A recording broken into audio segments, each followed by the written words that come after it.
Quelle réforme globale concernant la médecine de ville, la gouvernance hospitalière, la pertinence des ARS, la formation, la répartition des professionnels de santé proposez-vous à court et moyen terme pour améliorer l'accès aux soins de nos concitoyens?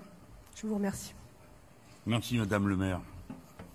Les ARS sont un organisme bureaucratique, inefficace et dont la vocation a été d'introduire à l'hôpital les normes qui sont celles de la gestion des entreprises considérées comme un modèle. Alors la gestion des entreprises correspond à des normes d'organisation qui ont à voir avec la production et l'échange. Ça n'a rien à voir avec la santé publique. Le premier objectif que je me donnerai est la démarchandisation du secteur de la santé. Ce qui veut dire que, pour commencer, on cesserait la distribution père-noëlique de l'argent public, et notamment celui de la sécurité sociale, qui n'a aucune prise sur le prix des médicaments, aucune prise sur leur implantation en France. Tout ça, ça suffit.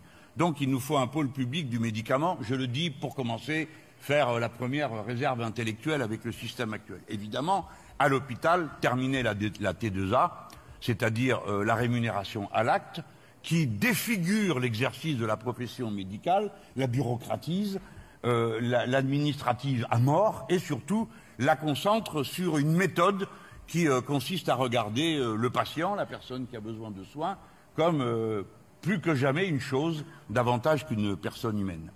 L'autre, c'est évidemment la durée moyenne de séjour, autre invention barbare qui résulte d'un regard statisticien sur la durée des maladies et qui aboutit à un partage absurde entre l'hôpital public et la clinique privée des malades qui sont acceptables dans des durées supportables par les uns et par les autres.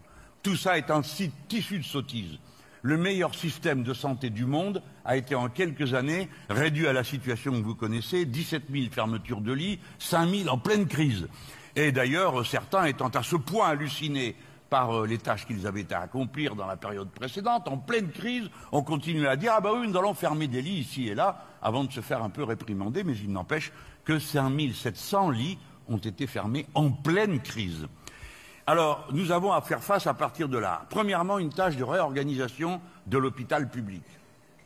Réorganisation de sa norme interne, réorganisation de sa diffusion sur le territoire. Car la réduction de la présence hospitalière et de ce qui va avec a abouti, plus la désertification, à une situation absolument folle où les urgences deviennent le lieu où atterrisse tout le monde pour telle ou telle raison et on reproche aux gens d'y être. Mais enfin, on n'est pas forcément soi-même capable d'évaluer ce dont on souffre, et quand on souffre, on a toujours l'idée que c'est plus intense que ce que ça apparaît aux autres. Donc, je n'accepte pas la critique qui est faite et la méthode que je juge extrêmement dangereuse, qui consiste à dire que si vous venez aux urgences et que vous n'êtes pas hospitalisé, vous devrez payer 18 €.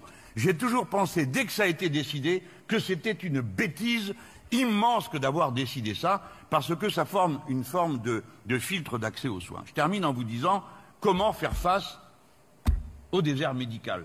Parce que là, c'est une grosse question. Il nous faut, dit-on, 10 ans pour préparer un médecin.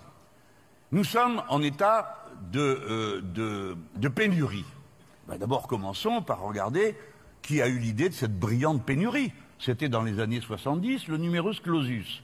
À l'époque, on craignait qu'il y ait trop de praticiens, si bien que la médecine libérale deviendrait une activité moins prestigieuse qu'elle n'était avant ou rapportant moins.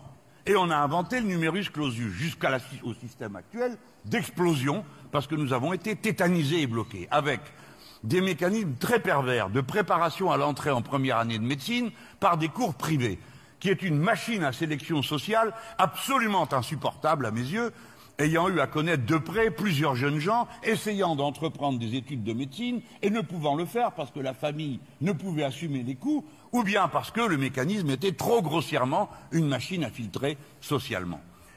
Alors, première chose à dire, les mentalités ont évolué.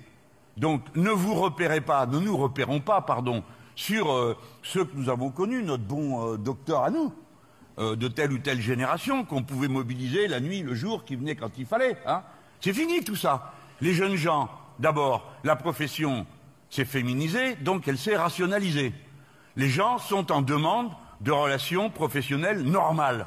Et dans les relations professionnelles normales, il y a du temps pour les vacances, il y a du temps pour s'occuper de la famille, etc., etc. Donc, nous avons une plus grande disponibilité à la salarisation des médecins. Et donc c'est un atout pour la période qui vient. Si nous sommes capables de proposer à des jeunes gens de faire des études de médecine et de leur verser des bourses dès le départ, comme on le faisait par exemple quand on recrutait dans les écoles normales départementales, eh bien nous trouverions le public qui viendrait en force pour devenir médecin. Et nous pourrions commencer à partir de la 2e ou la 3e année, vous savez aussi bien que moi que c'est déjà le cas, à les introduire dans le processus. Et la divergence ne ferait qu'à la 6e année quand on arrive dans l'internat. Voilà comment, alors clairement nous allons avoir une période intermédiaire extrêmement dure à gérer. Alors c'était pas une bonne idée de commencer à montrer du doigt tous les étrangers dans ce pays, parce que si vous enlevez les médecins et un certain nombre de spécialistes parce qu'ils ne sont pas français ou qu'ils ont des origines qui ne sont pas dans nos terroirs, il y aura encore moins de monde. Donc je propose qu'on commence à redevenir poli avec les gens qui sont chez nous et qu'on leur dise merci quand ils rendent des services au lieu de les maltraiter ou de les regarder de travers. Mais disons-nous que nous allons au-devant d'une période difficile, intermédiaire. Mais encore, on n'en sortira que si on sait où on va. Si on ne sait pas et qu'on continue à ouvrir les mains en disant laissons faire le marché, le résultat est acquis d'avance, ça ne marchera pas. Il faut donc être volontariste, ouvrir des maisons ou des centres de santé qui permettent à plusieurs médecins de participer au travail en étant salariés. Voilà. Bon, c'est pas la peine d'inventer midi à 14h. Les solutions, on les connaît, elles existent déjà dans un certain nombre d'endroits. Il faut les généraliser. Ça s'appelle la généralisation des bonnes pratiques. C'est pas, ça sera pas mon invention de la journée. Elle ne m'appartient pas.